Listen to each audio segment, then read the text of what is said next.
Have you ever studied for hours and the next day your brain is completely blank? That's not bad memory. And no, it's not because you are lazy or dumb. Your brain is actually deleting the information. Let me explain why. Once you understand this, your study time instantly becomes more effective and you don't need to study longer. Most students think studying means putting information in, but the brain doesn't work like a storage box. Your brain only keeps information it thinks you'll need again. So when you reread notes, highlight textbooks, watch lectures passively, your brain says, cool, but I don't think this matters, and it deletes it. This is where most students mess up. Your brain has one main job survival, not exams. It constantly asks, will I need this again?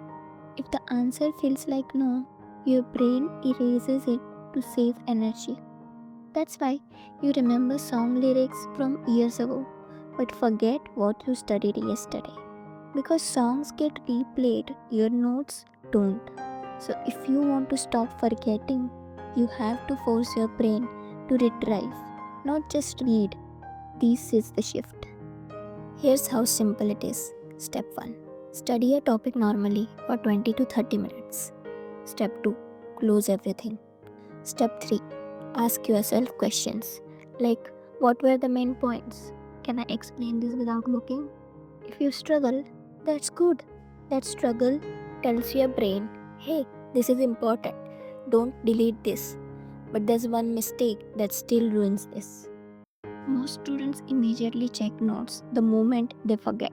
Don't sit in the confusion for a few seconds. Let your brain fight.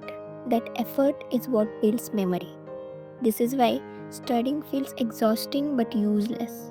Exams feel scary even after preparation. You weren't studying wrong, you were just using your brain the wrong way. So remember this reading feels productive, retrieval is productive. Try this tonight just once, and if this helped, welcome to better mode. Let's level up together.